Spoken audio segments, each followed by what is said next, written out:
오늘은 히브리서 11장 17절에서 31절까지 말씀인데요. 상황과 환경을 뛰어넘는 믿음의 힘이라는 제목으로 같이 함께 말씀을 나누겠습니다. 오늘 말씀도 믿음의 선진들이 행한 믿음의 발자취를 설명해 주고 있습니다. 우리가 지금 히브리서 11장 이 믿음장을 보고 있는데요. 믿음의 선진들의 이야기는 오늘 우리가 하나님을 믿고 또 삶을 살아갈 때 우리의 믿음을 더욱더 굳건하게 하고 또 우리를 위로하고 격려하는 그런 메시지가 됩니다. 그들이 하나님을 믿고 믿음의 삶을 살았던 모습은 오늘 우리가 믿음으로 하나님을 의지해서 삶을 살아가는 모습과 동일한 모습입니다. 단지 그냥 시대와 환경과 또 상황이 조금씩 다를 뿐이지 지금 우리가 하나님을 믿고 살아가는 모습이나 과거 믿음의 선진들이 하나님을 믿고 살아가는 모습은 동일합니다. 그렇기 때문에 저들의 삶을 통해서 우리는 우리가 가야 할 길을 보게 되고 또 우리가 가고 있는 길이 어떤 길이 되는지 그것들을 깨닫게 되는 거죠. 오늘도 우리 믿음의 선진들의 이야기를 통해서 우리의 믿음을 더욱더 굳건하게 세우고 또 하나님의 은혜를 덧입는 귀한 하루가 되시기를 바랍니다. 말씀을 통해서 같이 함께 어떤 믿음의 길을 걸어갔는지 우리 믿음의 선진들의 이야기를 함께 살펴보도록 하겠습니다. 우선 17절부터 19절까지 함께 보시겠습니다. 아브라함은 시험을 받을 때 믿음으로 이삭을 드렸으니 그는 약속들을 받은 자로 돼 그 외아들을 드렸느니라. 그에게 이미 말씀하시기를 내 자손이라 칭할 자는 이삭으로 말미암으리라 하셨으니 그가 하나님이 능히 이삭을 죽은 자 가운데서 다시 살리실 줄로 생각한지라. 비유컨대 그를 죽은 자 가운데서 도로 받은 것이니라. 아멘. 아브라함이 이삭을 바쳤을 때 이야기를 지금 하고 있는데 여러분도 아시지만 아브라함이요 이삭을 하나님께 온전히 바치려고 했었잖아요. 그래서 그 모습을 보시고 하나님이 아브라함을 의롭다 여기셨습니다. 아브라함은 실제로 이삭을 제물로 드리려고 했어요. 그래서 칼로 쳐서 그를 죽게 하려고 했었는데 하나님께서 이 아브라함의 모습을 보셔서 그 믿음을 보셔서 이삭을 죽지 않게 막으셨죠. 그런데 아브라함이 이삭을 온전히 하나님께 바치려고 할 수 있었던 이유가 뭐냐면 하나님께서 이삭을 통해서 약속하신 대를 이어가게 하실 자라는 사실을 약속하신 말씀을 믿었다라는 거예요. 그래서 하나님이 내가 이 이삭을 지금 죽여서 제물로 바친다 할지라도 하나님께서 다시 살려주실 거야. 이런 믿음이 있었다는 겁니다. 아브라함은요 하나님의 약속이 온전히 성취될 것을 믿는 믿음이 있었습니다. 그래서 그 믿음 때문에 이삭을 제물로 드려도 다시 하나님께서 살려주시겠지라고 하는 그런 마음으로 이삭을 하나님께 바치려고 했다는 거죠. 여러분 하나님의 말씀에 온전히 순종하는 믿음도 대단한 믿음이지만 제물로 드려진 이삭을 하나님께서 다시 살려주실 거야라고 하는 그 믿음은 더 큰 믿음인 줄 믿습니다. 아브라함이 이런 행동을 할 수 있었던 이유는 그러니까 하나님을 절대적으로 믿었다는 거예요. 하나님을 온전히 신뢰하는 믿음이 있었다라는 겁니다. 하나님께서 약속하신 것은 반드시 하나님께서 성취하신다.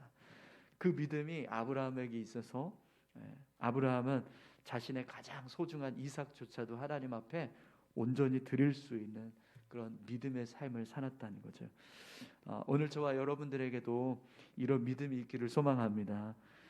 무엇이든지 정말 하나님께서 명령하신 것은 분명히 하나님께서 선하신 뜻을 이루실 것이기 때문에 그 뜻대로 내가 반드시 살아간다. 그리고 그렇게 살아갈 때 하나님은 나의 삶을 계속해서 이어주게 하시고 우리를 지켜주실 것이다. 이런 믿음의 삶을 우리가 살아갈 수 있게 되기를 소망합니다. 또 20절에서 우리 26절까지 말씀을 좀 보겠는데요. 믿음으로 이삭은 장차 있을 일에 대하여 야곱과 에서에게 축복하였으며 믿음으로 야곱은 죽을 때 요셉의 각 아들에게 축복하고 그 지팡이 이 머리에 의지하여 경배하였으며 믿음으로 요셉은 임종시에 이스라엘 자손들이 떠날 것을 말하고 또 자기 뼈를 위하여 명하였으며 믿음으로 모세가 낳았을 때 그 부모가 아름다운 아임을 보고 석 달 동안 숨겨 왕의 명령을 무서워하지 아니하였으며 믿음으로 모세는 장성하여 바로의 공주의 아들이라 칭함받기를 거절하고 도리어 하나님의 백성과 함께 고난받기를 잠시 죄악의 낙을 누리는 것보다 더 좋아하고 그리스도를 위하여 받은 수모를 애굽의 모든 보화보다 더 큰 재물로 여겼으니 이는 상 주심을 바라봄이라. 아멘. 네. 여러 믿음의 선진들의 이야기를 지금 쭉 했습니다. 그런데 공통점이 있어요. 이삭을 보면 하나님을 믿는 믿음이 있었습니다. 그런데 그 믿음이 어떻게 해서 나타나냐면 야곱과 에서를 축복할 때 하나님께서 그들의 삶에 역사하실 것을 믿고 장차 일어날 일을 이야기합니다. 이삭이 자신의 생애를 마감하면서 이제 야곱과 에서를 축복하는데 그 축복의 메시지가 뭐였냐면 지금 현재의 어떤 이야기가 아니라 앞으로 일어나게 될 미래의 이야기를 그들에게 해주었다는 거예요. 또 야곱이 죽을 때 요셉의 아들 두 아들을 위해서 축복하는 기도를 하잖아요. 그때도 마찬가지였습니다. 야곱이 기도할 때 이들의 장차 일어나게 될 이야기를 해주었다는 거죠. 지금 현재가 아니라 앞으로 일어날 하나님께서 이 두 자녀를 통해서 이루실 하나님의 선하신 뜻이 이렇게 될 거다라고 하면서 미래의 이야기를 해주었다는 거예요. 요셉은요 자신이 죽을 때 하나님께서 이스라엘 백성들을 가나안 땅으로 이 애굽 땅에서 나와서 가나안 땅 약속의 땅으로 들어가게 하실 걸 믿고 자기 뼈를 너희가 이 애굽 땅을 출애굽하게 되면 내 뼈를 수습해서 가지고 나가라 이렇게 명령을 했다는 겁니다. 지금 현재의 일이 아니라 먼 미래에 일어나게 될 일을 기대하면서 이런 명령을 했다라는 거죠. 또 모세의 부모도요. 모세가 태어났을 때 당시 상황은 이스라엘 백성이 남자 아이를 태어나게 하면 나일강에 던져야 하는데 모세의 부모는 3개월 동안 이 아이를 지켰다는 거예요. 그 이유가 뭐냐면 하나님께서 모세를 통해서 선한 일을 이루어 가실 걸 기대하는 마음이 있었다는 겁니다. 그래서 그런 믿음으로 이 아이를 지키려고 생명을 거는 그런 믿음의 행동을 했었다라는 거죠. 뿐만 아니라 모세도 애굽의 왕자로서 성장을 했습니다. 그런데 그런 애굽의 왕자로서의 어떤 부귀와 영화를 다 내려놓고 하나님께서 약속하신 이스라엘 백성들을 인도하시고자 하는 그 약속에 따라서 자신의 삶을 드렸다는 거예요. 그래서 공주의 아들이라는 칭함을 거절하고 고난의 길을 선택했다라고 말씀하고 있습니다.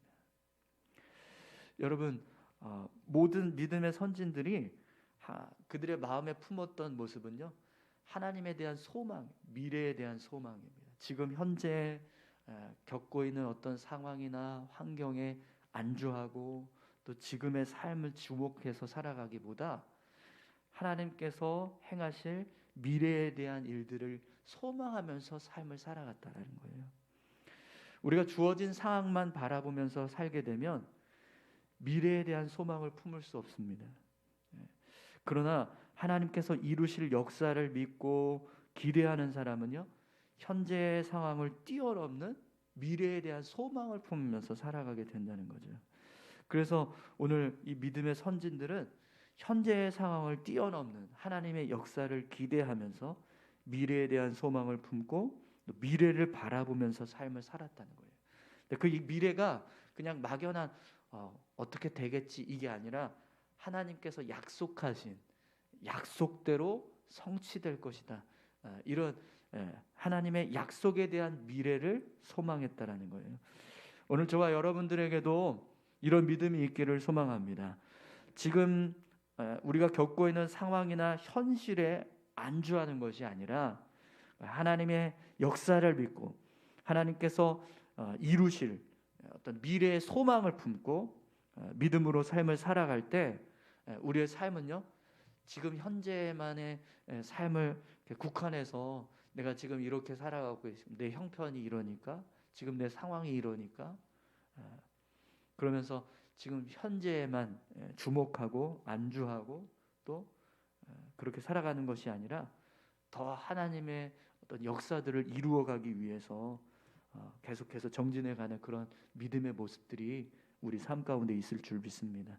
하나님을 의지하는 사람은요, 미래에 대한 소망을 품으면서 살아간다는 거예요. 오늘 저와 여러분들이 그렇게 미래에 대한 소망을 품고 살아가시는 믿음의 사람들 다 되시기를 바랍니다. 마지막으로 여러분, 믿음의 선진들이 어떻게 삶을 살아가는가 한번 보십시오. 27절에서 31절까지 말씀입니다.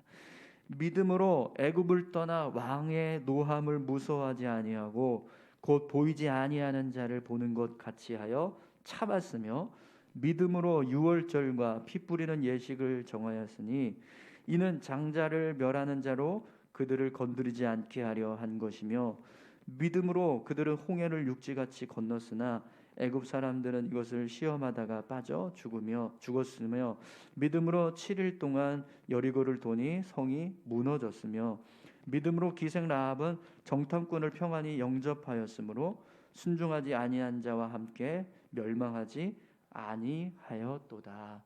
아멘. 네.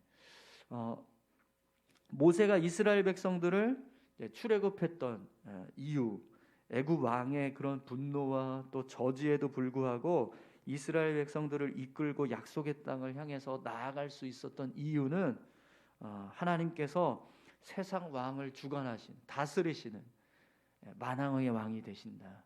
아무리 세상 권세가 힘이 있고 능력이 있어도 하나님을 막을 수 없다라고 하는 믿음이 있었기 때문입니다. 또 이스라엘 백성들이 출애굽하기 전에 유월절 어린 양의 제사를 어린 양의 피를 발랐잖아요. 그래서 문설주 임방에다가 어린 양의 피를 바르고 또 그렇게 유월절 어린 양을 잡는 예식을 치렀습니다. 그것을 했던 이유는 하나님께서 장자를 죽이시는, 장자를 치시겠다라고 하셨던 그 말씀, 생명을 주관하시는 분이 하나님이시라는 사실을 그들이 믿었기 때문이라는 거예요. 홍해를 건널 때 그들이 홍해를 건널 때도 마찬가지입니다. 앞에는 홍해가 가로막고 있었고 뒤에는 이 애굽의 찰병거가 그들을 추격하고 있었습니다. 그런 징태양난의 상황에서 그들이 담대하게 홍해를 건널 수 있었던 이유는 세상 만물을 주관하시는 하나님이라는 사실을 믿었기 때문이라는 거죠. 여리고성을 돌 때도 마찬가지였습니다. 여리고성을 돌 때 이스라엘 백성들이 그냥 어떤 이렇게 막 인간적인 어떤 힘을 써서 여리고성을 함락시킨 게 아니라 그냥 믿음으로 여리고성을 하나님께서 말씀하신 대로 돌았습니다. 돌았는데 그 성이 무너지는 역사가 있었죠. 근데 여리고성을 그렇게 돌 수 있었던 이유도 전쟁에서 승리케 하시는 하나님을 믿었다라는 거예요. 기생 라합은요, 하나님께서 순종하는 자에게 구원을 베푸신다라고 하는 믿음이 있었습니다. 그래서 이스라엘 정탐꾼들을 도와주는 그런 믿음의 행동을 했습니다. 이렇게 하나님을 신뢰하고 의지하는 사람은요, 하나님을 신뢰하고 의지하는 믿음대로 하나님의 역사를 경험했어요. 홍해가 갈라지고 출애굽할 때 애굽 왕을 이기고 출애굽하게 되고 또 장자가 죽게 될 것이다라고 하는 말씀을 듣고 문설주와 임방에 어린 양의 피를 발랐을 때 장자의 생명을 건지게 하는 은혜를 경험했고요. 홍해를 가를 때 홍해를 건널 때 홍해가 갈라지는 역사를 경험했고 또 애굽의 군대가 멸망당하는 모습을 볼 수 있었습니다. 여리고성이 무너지는 모습을 경험했고 또 생명을 보호받는 구원의 은혜를 경험했습니다. 하나님을 향해서 내가 가지고 있는 믿음, 그 믿음대로 행동했더니 하나님은 그 믿음의 결과들을 허락해 주셨다라는 거예요. 여러분, 오늘 저와 여러분들이 하나님을 믿는 믿음은 그냥 보이지 않는 어떤 그런 실체가 없는 헛된 것을 믿는 믿음이 아니라 믿음의 결과가 반드시 있는 믿음이라는 겁니다. 오늘 우리가 하나님을 어떻게 믿고 또 그 믿음대로 행동하느냐에 따라서 결국에는 똑같은 그 믿음의 결과들이 우리의 삶의 실체로 나타나게 된다는 거죠. 여러분, 하나님은 살아계시는 분이십니다. 죽어있는 자가 아니라, 죽어서 보이지 않고 아무 일도 행하지 않는 그런 분이 아니라 살아계신 분이세요. 그렇기 때문에 우리가 하나님을 믿고 또 믿음으로 하나님을 위해서 삶을 살아갈 때 그 삶의 모습 속에 우리가 믿는 그 믿음의 하나님, 그 믿음의 하나님이 우리의 삶 가운데 역사해 주실 줄 믿습니다. 오늘 저와 여러분들이요, 지금 어떤 지금의 삶의 모습에 안주하거나 또 어떤 현재의 어떤 두려움에 사로잡혀서 현재의 문제에 사로잡혀서 낙심하고 절망하고 그렇게 안주하면서 살아가는 모습이 아니라 하나님께서 우리의 인생을 주관하고 계시고 또 우리를 위한 미래에 대한 소망, 우리의 인생 가운데 허락하실 하나님의 선하신 뜻, 우리가 삶을 살아갈 때 하나님께서 어떻게 역사하실지, 또 우리에게 예비된 하나님의 나라, 그런 나라들을 소망하시면서 우리가 삶을 살아갈 수 있기를 바랍니다. 모든 상황과 환경을 압도하시는, 그래서 우리의 삶의 문제들을 해결해 주시고 또 그것을 뛰어넘게 하시는 하나님이 우리를 인도하고 계십니다. 그 하나님을 붙잡고 여러분 믿음으로 살아가시기 바랍니다. 그러면 하나님께서 우리의 삶 가운데 하나님의 선하신 일들을 이루어 주실 줄 믿습니다. 우리 저와 여러분들이요, 삶 속에서 오늘 이 믿음의 선진들처럼 그렇게 그런 어떤 믿음의 결과들을, 우리가 믿는 하나님에 대한 그 믿음의 결과들을 경험하는 자 다 되시기를 축원합니다. 우리 다 같이 함께 기도하실까요? 장래의 소망을 품으면서 자녀들에게 축복해 주었던 믿음의 선진들의 모습, 또 하나님께서 어떤 일들을 행하실지를 기대하고 소망하면서 믿음의 삶을 살았던 선진들의 모습, 그들의 발자취를 따라서 오늘 우리도 그런 믿음을 가지고 하나님을 의지하면서 살아갈 수 있게 해달라고 우리 다 같이 함께 기도하시겠습니다. 하나님 아버지, 감사합니다. 우리가 하나님을 믿고 의지할 때 현재의 삶에 안주하기보다